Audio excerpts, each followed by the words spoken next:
Well, Jay, it is great to have you with us today. How are you doing? Doing pretty well. Good to have me. Good to be here. Thanks for having me. Awesome. Yeah. Well, we're excited to have you on the show. Eric, as always, good to have you on the show. A little less excited about you, but, good to have you here. Yeah, the feeling's mutual, David. I know. This is what, episode 70 something? I don't even. Yeah, we're getting up there, man. Closing in on 100. So it's good times, but always good to hang out with you, Eric. Good to have you here. Appreciate it. Awesome. Well, hey, Jay, it is great to have you on. I know we have some really exciting topics today, and you've got some great information to share with our audience. But before we get into all of that, I was wondering if you could share a bit about your journey with our audience. Yeah. My name is Jay Smiley. It's funny. I got into, storytelling and filmmaking, kind of by accident. Growing up a lot, I was actually really going for being an architect. And so even when I got into college, that was like my entire trajectory, and then everything just sort of changed. And so I think for me growing up, we always had like we were really big movie people. My mom and dad had like 300 or so VHS. This is like the 90s as well. So there weren't like DVDs for all like our younger people, younger than me at least. But movies were like a really big thing in our house. And so if we weren't outside or traveling, we would pop in a really good movie. And so in that regard, like stories and visual story for that matter was always kind of there, but never really thought a lot about it at a younger age until I got much older. And so one of the reasons that I got into filmmaking and storytelling is that I got really curious about what words on a page look like on screen. So there's this one summer, which it might be embarrassing, but not too embarrassing. But there was one summer where we had watched through pretty much all the movies that we had watched. It was a pretty hot summer, so not a lot of people were out too much. And so I got turned on to watching like a few soap operas for like a little while. And so what I thought was really fascinating was like just all the story structure and characters. And it actually really intrigued me of like, oh, well, what does it look like to actually get something from paper to screen? And that's really where a lot of the filmmaking and the interest actually started, was just, I thought it was really fascinating, although sometimes like really corny and very like high drama. But I thought it was really fascinating that like from Monday through Friday, they had like this long storyline and all these characters and how much time they put into developing it, writing it, and how everything was just like interwoven. And that just like really fascinated me. And so I think from then on, once I got to Arizona State, from Georgia, I still had like a passion for just architecture, but I always had this kind of thing of like, well, there's architecture and writing. Like, how do I put those two together? They're very like, opposite ends of the spectrum. And so I had a mentor at the time that really kind of helped put them both together. It was like, oh, when you think about filmmaking, it's a good marriage of architecture and storytelling, or the narrative together. And once that clicked, I was like, that makes 100% sense. And now, ever since then, that's really what got me solidified. I'm like, no, this is something that I really enjoy doing, and I also enjoy doing it for other people. So that's awesome. Well, thanks for sharing a bit about that. And oddly enough, Eric loves soap operas too, so you're good. No, but you know what's interesting about that is he's saying that. In my head, I'm thinking, and they put all this time and energy into creating these shows that hundreds of thousands, millions of people watch, right? And I'm thinking, how much money are they making? Because that's where my head goes. Very business coach of you, Eric. Very business coach. That's true. That's awesome. Yeah. Well, Eric, tell us a bit about how did you get connected with Jay? So Jay and I met through I don't know that I've talked about it that much on here, but we have a networking group called ENO, Empowerment Networking Organization. And I'll give them a short plug just because it's relevant since Jay and I are both in that group. But ENO, what they do is they're combining networking with personal development, and which is got to be one of the only, if not the only, networking groups out there that are doing something like that. And it's been a pretty interesting experience. I'm actually their coach. They retained me about a year and a half ago and helped them through a rebranding. It was originally a chamber. It was actually called Phoenix Metro Chamber. So it was a for-profit chamber that they acquired and then decided, this isn't exactly what we want to do, and they pivoted. So anyway, they created these mastermind groups, and Jay and I are in the same mastermind group. So Jay and I met quite a few months ago now. I can't remember exactly. Yeah. A year maybe. Yeah. But Jay joined our mastermind group, and so we've been connecting, and recently became a client as well. So thank you for that, Jay. It's exciting to have you, and looking forward to our onboarding. Yeah. But the relationship kind of triggered because I got to tell the story, because as we go around the room, what we do is we do a give and an ask. So the give is some specific piece of information that's relevant to your business that other people would find value in. And then with that, using that as a trigger, you then ask, hey, this is what I'm looking for as far as a referral or somebody they can introduce me to, some of that effect. Mm-hmm. Sorry. And so Jay does storytelling. And I'm like, every coach in the world needs to learn how to tell their story. Yep. Because it's not just the elevator pitch. It's not their 60-second, 30-second commercial, but they actually need to be able to tell their story, right? Like, why do I do what I do? Because I think one of the most compelling things for a coach to really be able to convey is why they do what they do. And if they can do that in a relatively, short fashion, and really kind of get a client to say, I see the value. That's interesting. Yeah. And most importantly, I see that you truly do care about the people you engage with. And when you can demonstrate that, and I think if you can do that through storytelling, that's why we created the podcast, right, David? It allows us to go a little bit deeper into our message and help people truly understand what we do. Because coaching is coaching, but the reality is where I really see where the value really comes out is when you get to understand why we're telling you to do what you do, which is an education process. And that takes a lot longer. Yeah. Couldn't agree more. Well said, and a great segue into what we're talking about today. So thanks, Eric. Well, before we get to that topic, which is storytelling, as Eric has alluded to, just give us a quick overview, if you would, Jay, of Jay Smiley Films, some of the work you do and some of the things that you're working on. Yeah, so Jay Smiley Films is part a wedding brand. So I do wedding films for couples here in the Valley and across the country. And then recently, I guess in the last few years, I help come alongside business owners, brands, or organizations to help them clarify and share celebrate their story in a visual way. And so, as we'll talk about here and through the show, just like to help people press into, okay, why is it that I do why I do, and what is it that sets me apart from other people that are doing the same thing? And so whether it's like pressing into the emotions or the personal experiences, things like that, I try to help come alongside people in developing that and then shooting it in a visual way that really captures people's attentions. So. That's awesome. Yeah, as I was prepping for our episode, I checked out your website, jaysmileyfilms.com, and just really top quality stuff. So yeah, really impressive work. It was awesome. I appreciate it. Cool. Yeah, for sure. Oh, go ahead, Eric. David. Yeah, quick comment for Jay. Jay, do me a favor and just kind of share for the group what you did for Eno, because I think that's relevant too. That again, what they're doing is different than any other network. I won't say any other, but most any other networks out there. And to that point, they brought Jay in because they got the concept of the storytelling, and I'll let Jay kind of share what he did and what you think the takeaway was from that. Is this for like the expo event? Or? No, for the when they went around the room and did the exercise around the room. Yeah. So something that I was able to do, which is really good, is that in our mastermind, we set up the camera for everyone to go through their give and ask.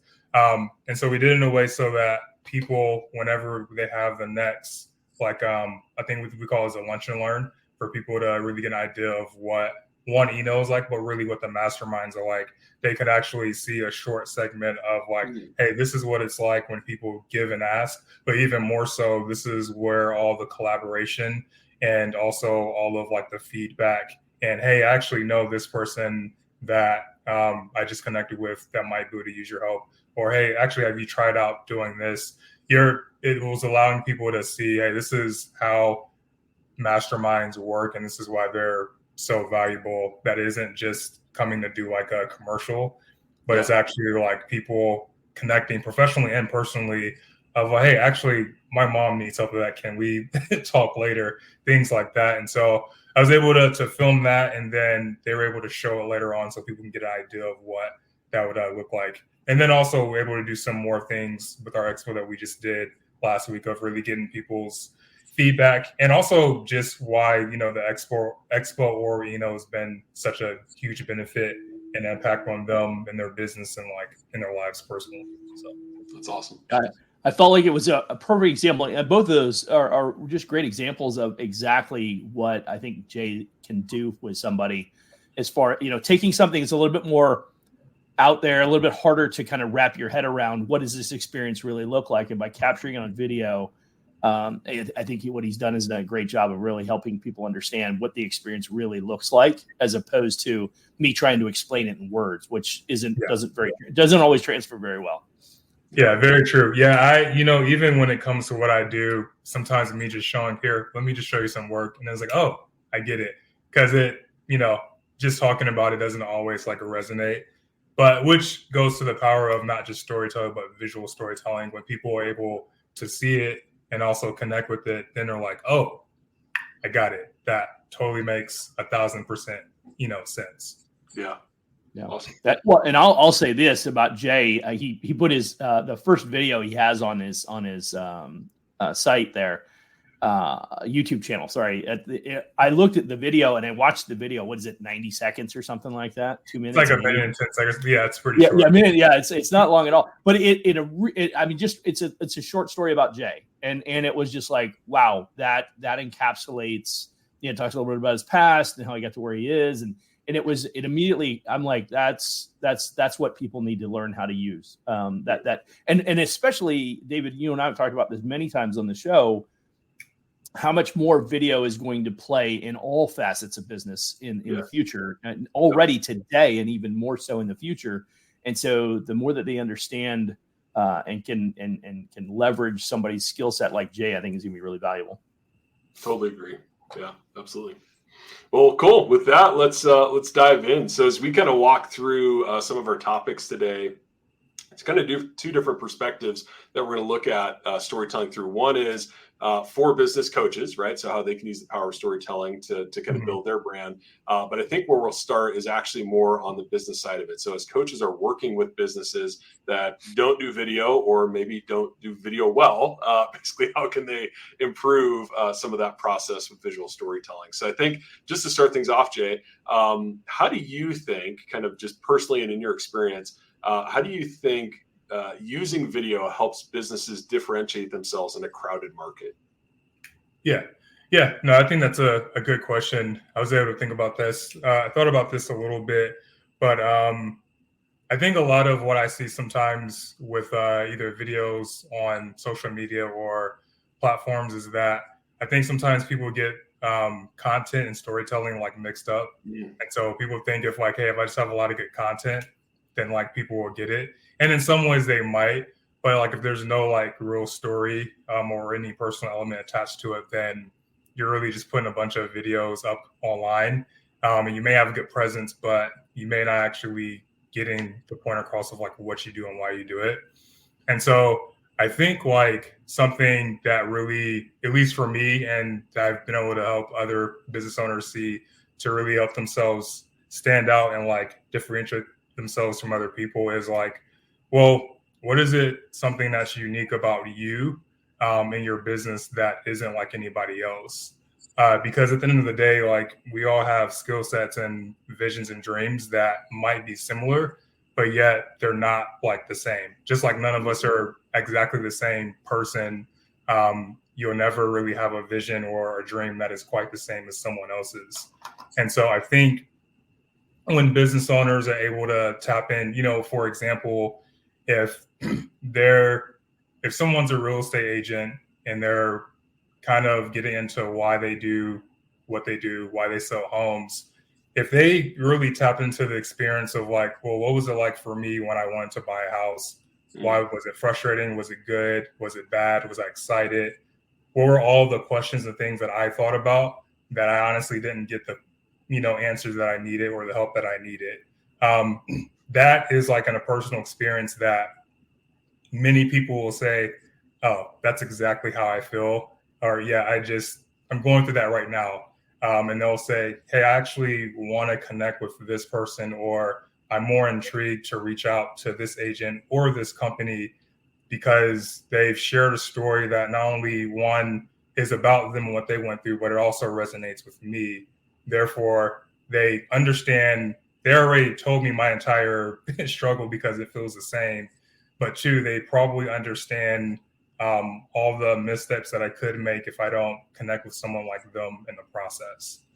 And so like a quote that I really like, and I think I've shared this with you, Eric, before, is that like people often they bond over their common struggles, not their common strength. And so, yeah, a lot of people have different strength that may bond them together and they might connect really well. But it's really the things that we often have like shared struggles that actually resonate a lot more. And so for a company or a business or a brand to really tap into a common struggle that they know that their client or their customer or their audience has, will immediately bring them into like, oh, these people know what they're doing and actually understand at least a little bit what I'm going through. Yeah. I think that's so powerful. The last thing you just mentioned, Jay, in regards to people connecting over the same struggles. Mm-hmm. I ironically, as much time as I spent in the personal development space, before becoming a business coach, I was a certified life coach. And I will tell you, and going through Eno's personal development stuff, what was interesting for me, my depth of connection with the people in that networking group, of all things, right? A networking group, right? But the depth of connection that I have with individuals in there are not as deep as somebody like David, who I've known for 20 years-ish, pretty close, something like that, but pretty darn close, because we went through some very unique exercises through the sessions that we did, where it really forced us to go deep in areas where you wouldn't necessarily go deep in a professional relationship.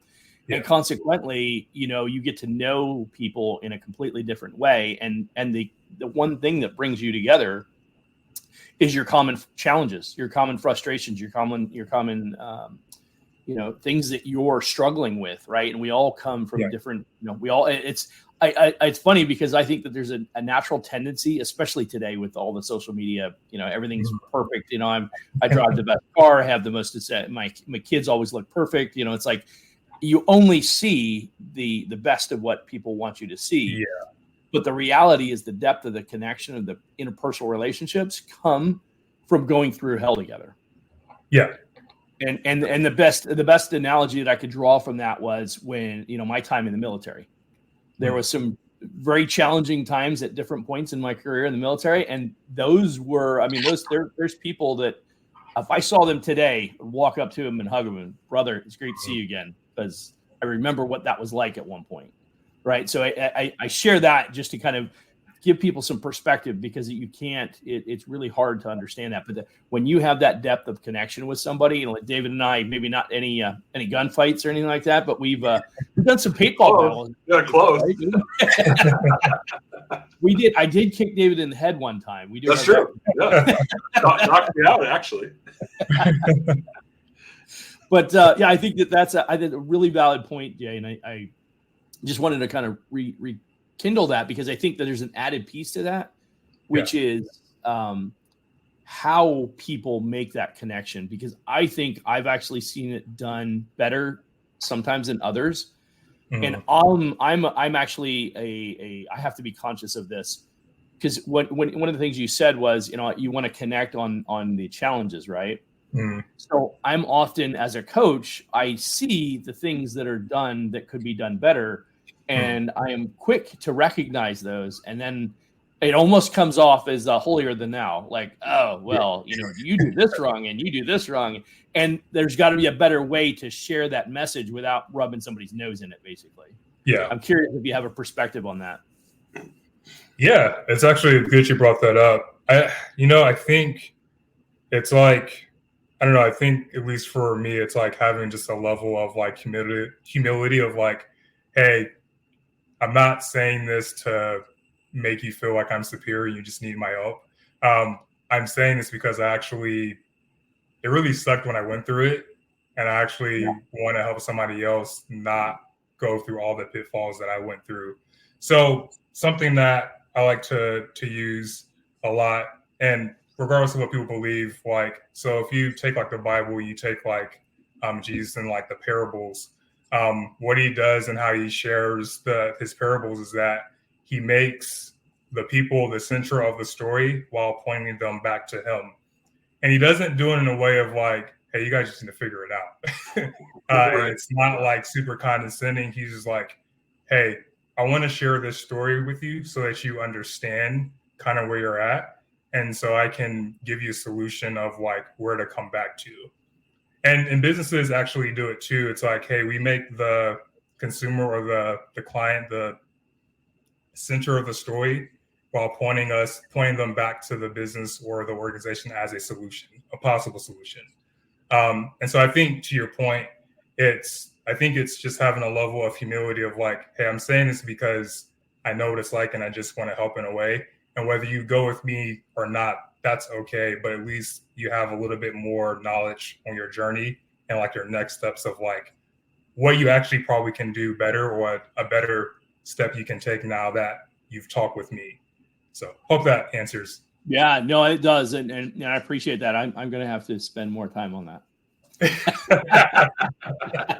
I think we all do have some time.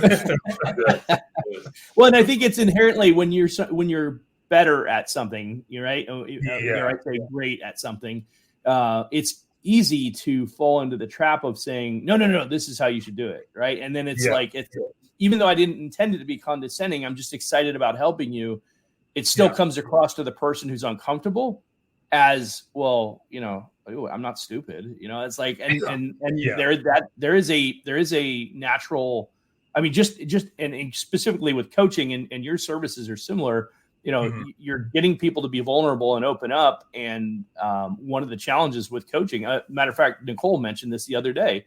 She's like, with accounting practices, she's like, sometimes clients are slow to engage with her because they're afraid to share their books with her. Yeah. Because they know they're not done right.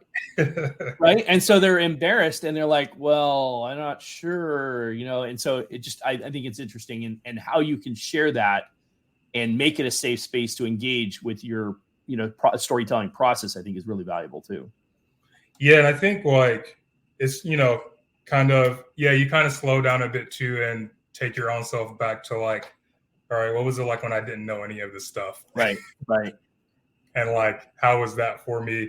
And usually, sometimes we don't always do it perfectly, but I think it at least like takes us back to the point of like, all right, I remember exactly what it was like when I didn't know any of this information, or I partly knew some of it, but I didn't know to the best that I do now.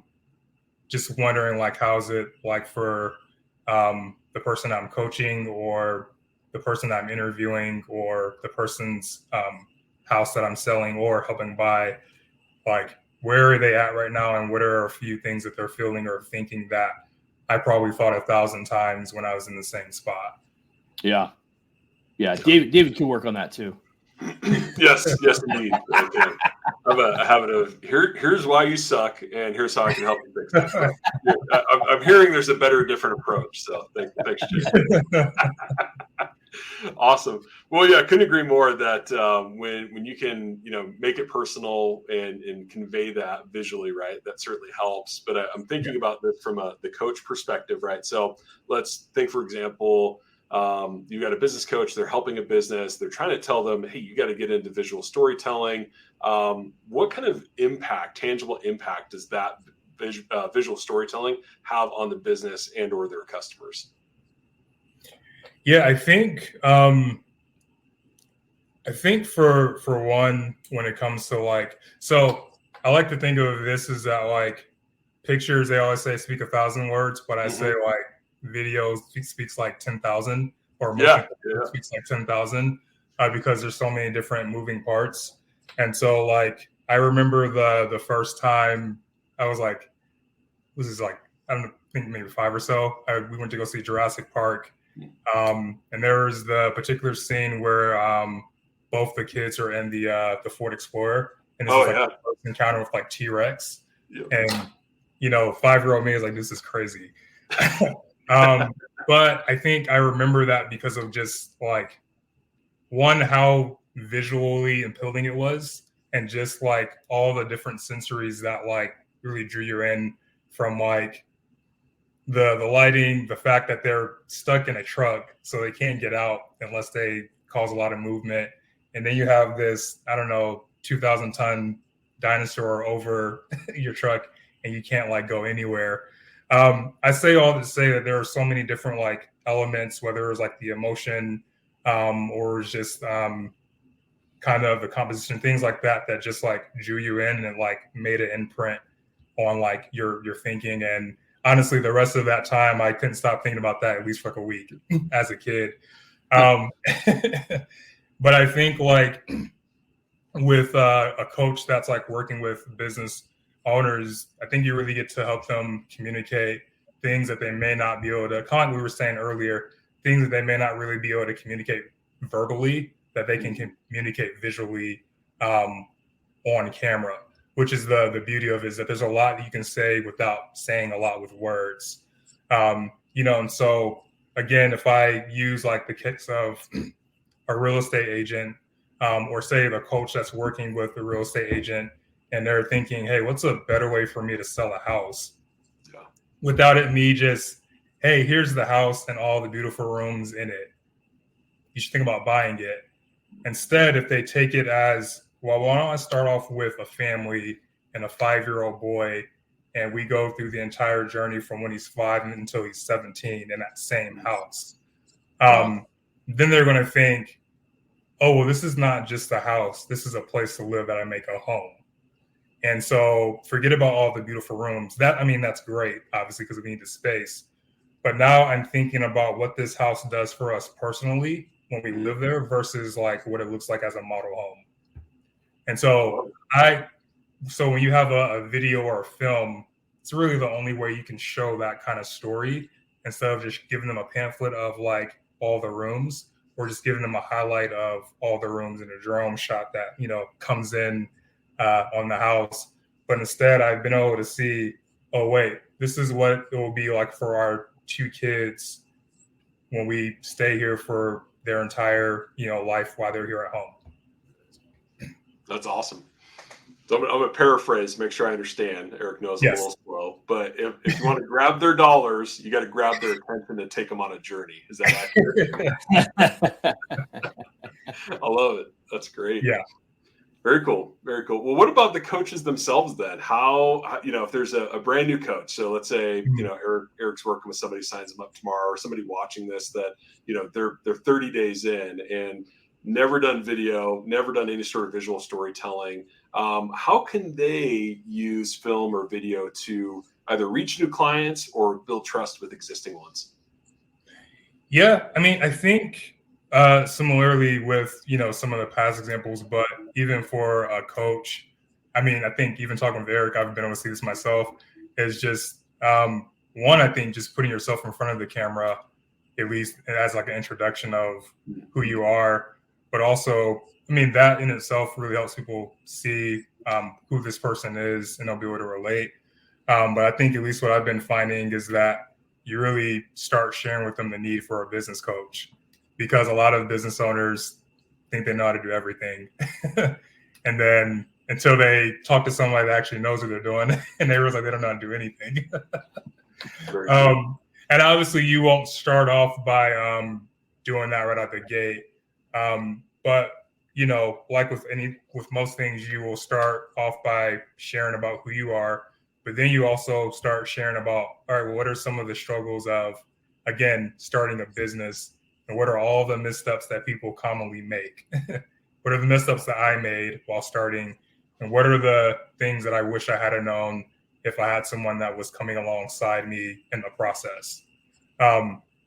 I think if you just start giving if they were to start giving those little nuggets, in a series of different videos, then other entrepreneurs start seeing, okay, yeah, these are all the things that I'm currently doing right now. Kind of similar to what I was saying before, is that they're resonating with some of the common struggles.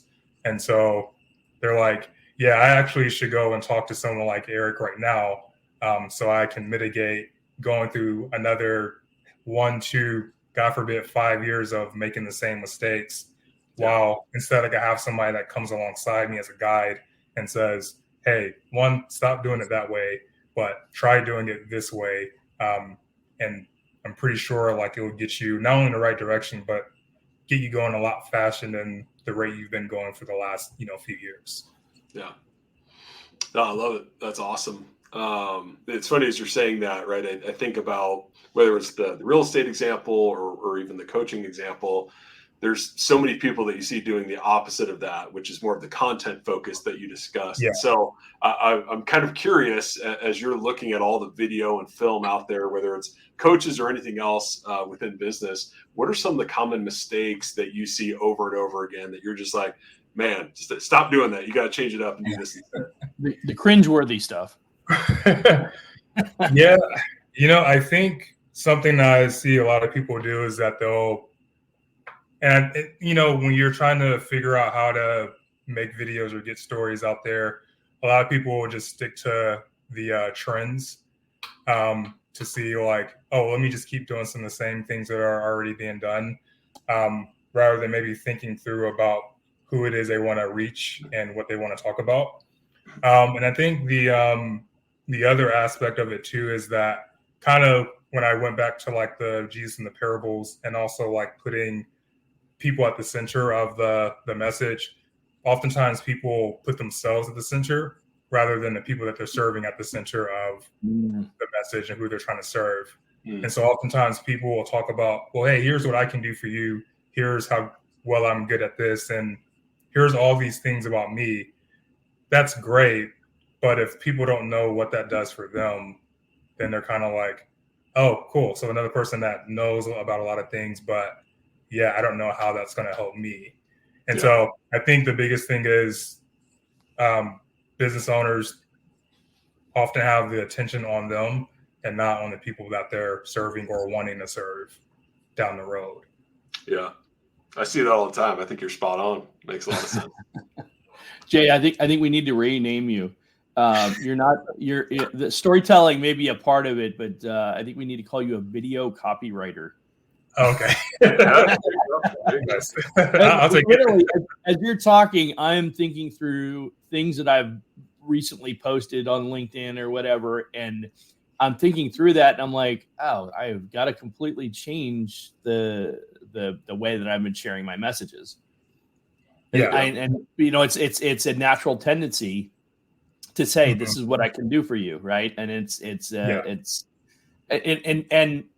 with all the best intentions, it still comes across to the person who's not familiar with you that you're boastful, you're arrogant, you're whatever, right? Even though that may not be, I didn't even use those words or that language, right? But it may come across that way, whereas just by positioning it and putting them in the center of attention would immediately change the nature of that messaging. So yeah, that's really valuable. I appreciate that.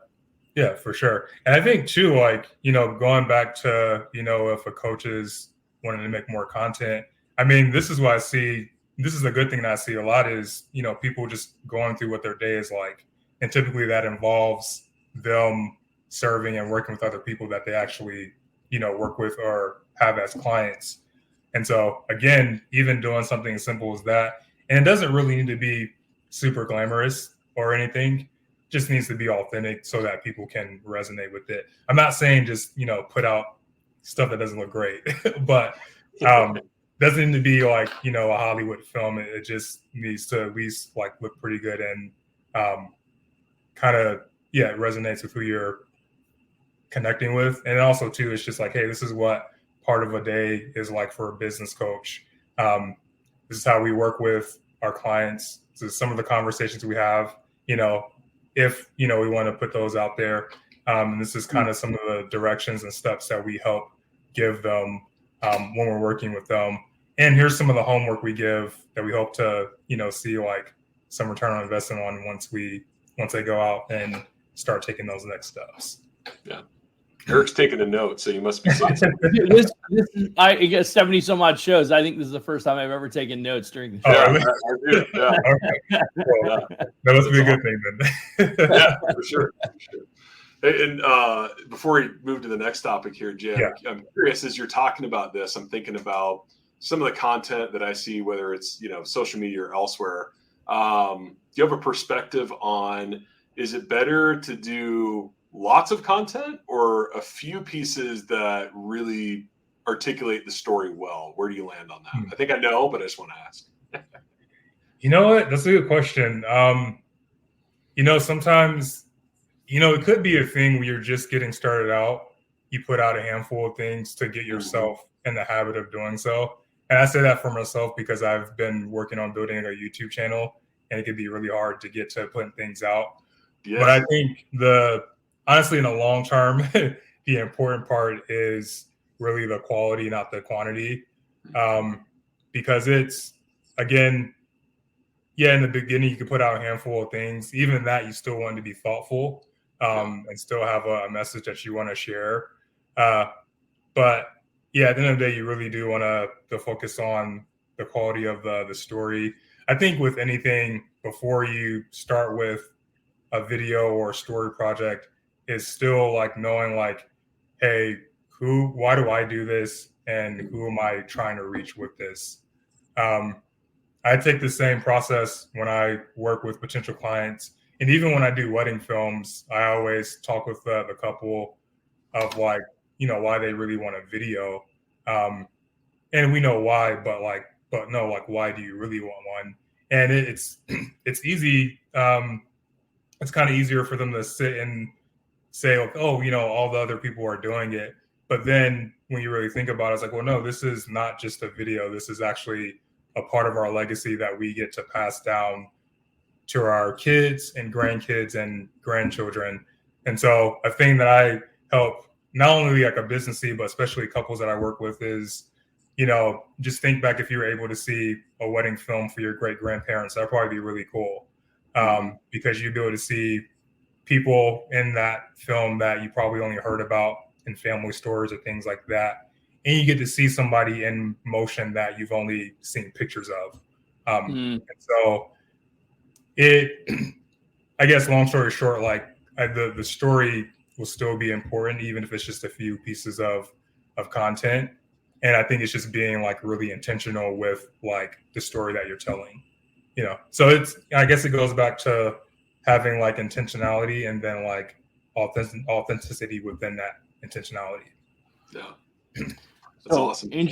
Interesting point I got to bring up. It literally made me think about this. Wedding. Wife and I got married in 2003. Okay. Dave was like 16 or something like that. I was like 15, I think. So we got married in 2003. So I want to say then I spent $3,500 on the recording of our wedding, and I dropped a grip of money on our wedding. So, that was then, right? 3,500 plus. The DJ was another big one, but having the right DJ, right? Somebody to orchestrate this whole thing.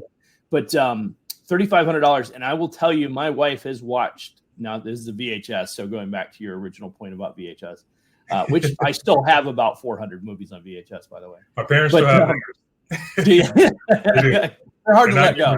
They're hard to let go. Yeah, they're not getting rid of them. But I was going to say, she's probably watched our wedding video, I'm going to say at least 30, maybe 40 times over the years. Yeah. Either with other family, with the kids. My daughter's probably watched it a half a dozen times by herself. Nice. And it's funny because you mentioned, a family member that has passed since, or a really good friend that you haven't connected with in years. And it's funny how it just, how that carries over. And I remember at the time going, I spent $3,500 on freaking video of our wedding. Yeah. But yeah, that's I think through that, and the more I think through that, even as I think about our podcast, David, just even I go back and watch the first couple of videos that we did, and I'm like, oh man, they're so bad. But the content was good. Yeah, my first wedding film I look at, I was like, man, this was rough. But they loved it. And they cried at the time. That's all that matters, right? That's all that matters. I was like, hey, you loved it and you cried? That's what I wanted. I was saying, Eric, I had the opposite experience. Our wedding video sucked. And our photos were good, but our wedding video sucked. Oh, I do remember that. Yeah, it was terrible. The angles were weird. The lighting sucked. So going back to your point, Jay, like, if you want to be able to tell that story long term, like you got to plan it right. And actually, there's something subtle that you said that I wanted to repeat so everybody caught it. Yeah, I think you mentioned I know what you're going to say. A film project, or is this a story project? And I think that alone, that little light switch right there, is a powerful one, because so many people think, I'm going to do a video, right? Or I'm going to pump out a video, but no, what if we slow down and we approach this different, and we're gonna tell a story visually, right? I think that approach, though it's subtle, but that's something I keyed into for sure. Yeah, for sure. Yeah, I think I'm glad you brought that back up. I think the thing about storytelling, especially in this day and age, it really causes people to slow down and think rather than just taking a bunch of like images or really fast cuts. And trust me, there's some videos that just have like a ton of edits, probably not completely necessary. But I think it forces people to slow down and think a little bit, which causes people to resonate more rather than just watching another video or just consuming in content, because the things you consume actually have an effect on you, whether we, recognize it or not. And so it's like, hey, I actually want to slow down and consume something that actually might be good for me, like a story, rather than me just taking like hours of content or scrolling and none of it's actually like either filling me or benefiting me in a way that helps me like grow or think about something on a different level. Yeah. Powerful. I was gonna add a piece to that. I went through a phase maybe a couple of years ago, up until maybe 2 years ago. So maybe over 5 to like 2 years ago. So a 3 year span of time where I was just taking in video content like crazy. Yeah. It was before COVID, and then through that period during COVID, I was just taking in tons and tons of content. And one of the things that I've come to the realization now is I'm like, seen it. Right. It's like I start taking it in, and it doesn't matter the topic. And I don't talk about movies or something. I'm talking about like video content, right? Yeah. Either I'm looking at trying to educate myself on a particular topic, or but I recognize that there's so many people that are doing a half rear-ended job on what they're creating, that it's kind of like there's nothing new or earth-shattering here. And there's a few people that do it right, in my opinion. And those are the people that I watch on a regular basis for their particular content, because they do, in fact, Alex Hormozi is one of those people. He's always uniquely different. Yeah.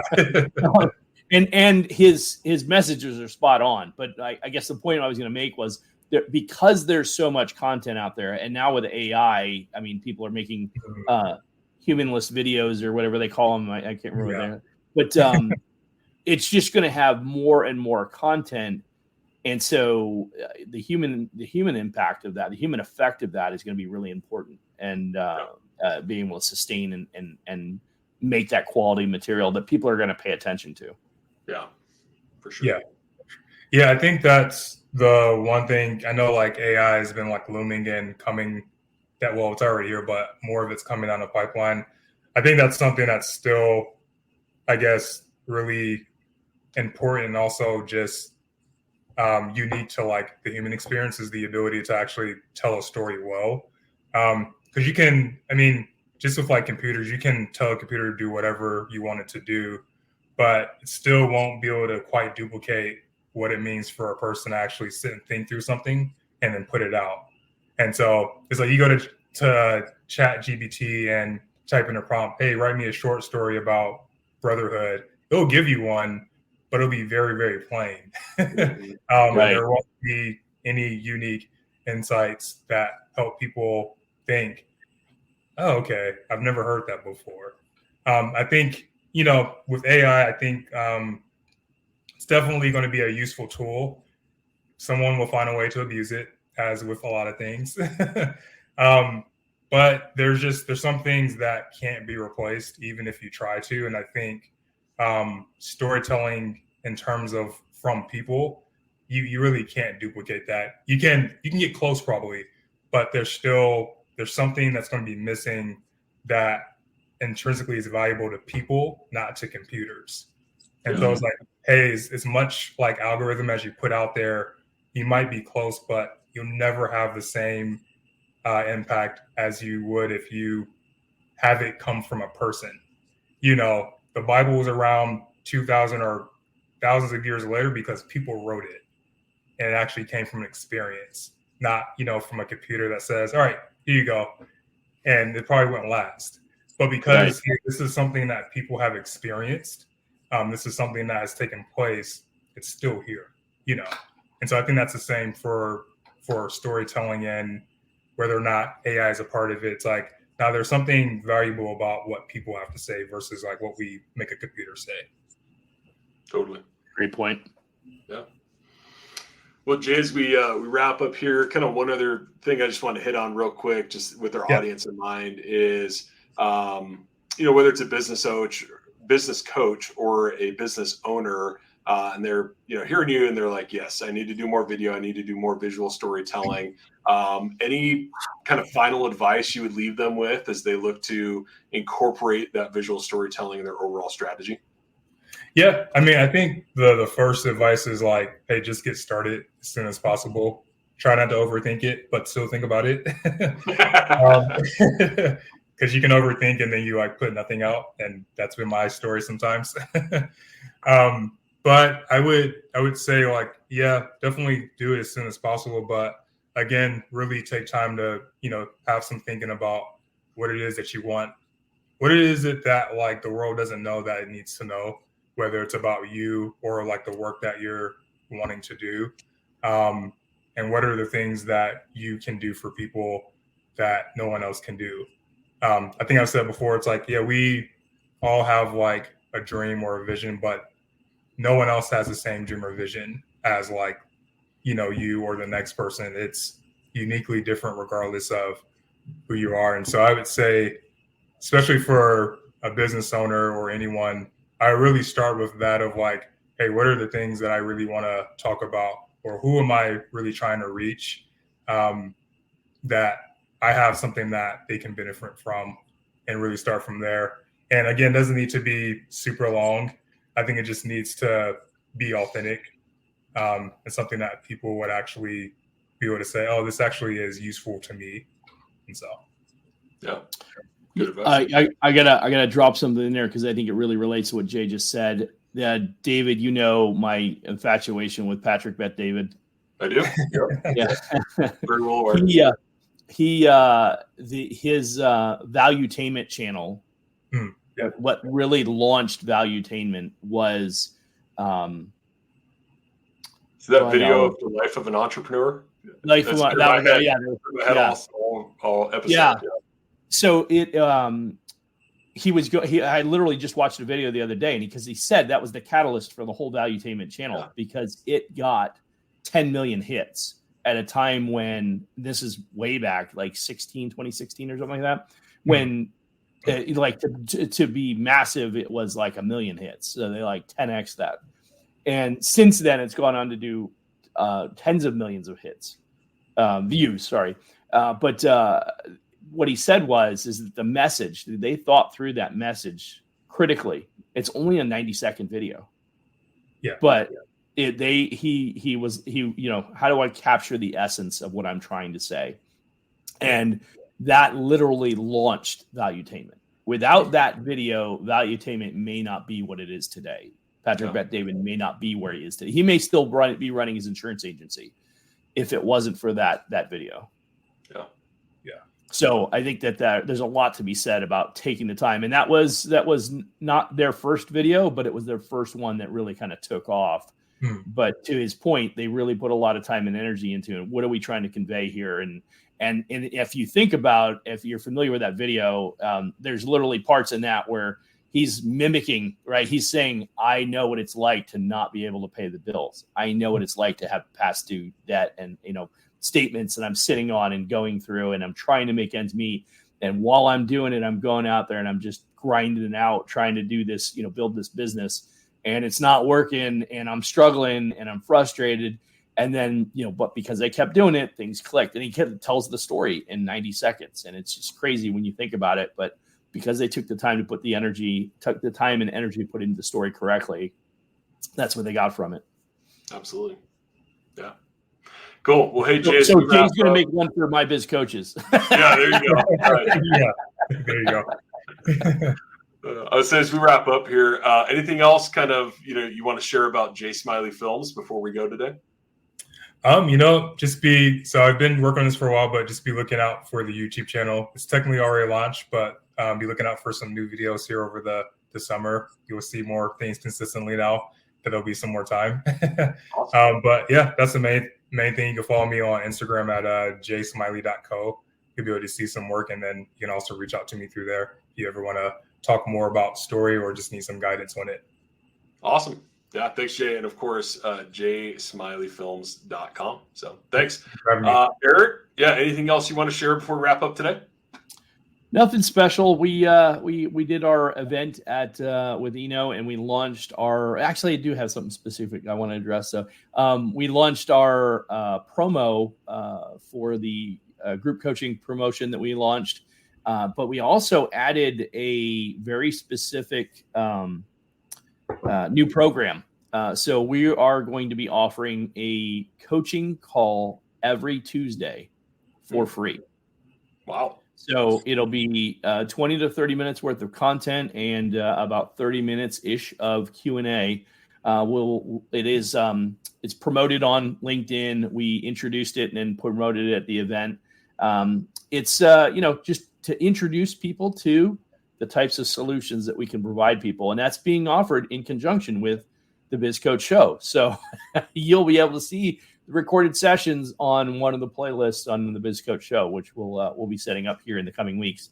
But next Tuesday is our first edition episode, whatever you want to call it. Workshop. It's a weekly workshop. So every week, Tuesday, 10 a.m. Pacific time, we'll be getting on a Zoom link. And I think we've got 19 or 20 people signed up already for next Tuesday. Nice. Awesome. Well, don't miss it. Go sign up today. Yeah, please. Right. Very cool. Very cool. Well, gentlemen, definitely enjoyed our conversation today. Jay, thanks so much for all your insights and your time. Definitely learned a lot. And I think, like we said, first time Eric's ever taken a note mid-episode. So, mark that one down in your calendar. That was awesome. Thanks so much. And to our audience, we'll see you on the next episode. You guys. Thanks.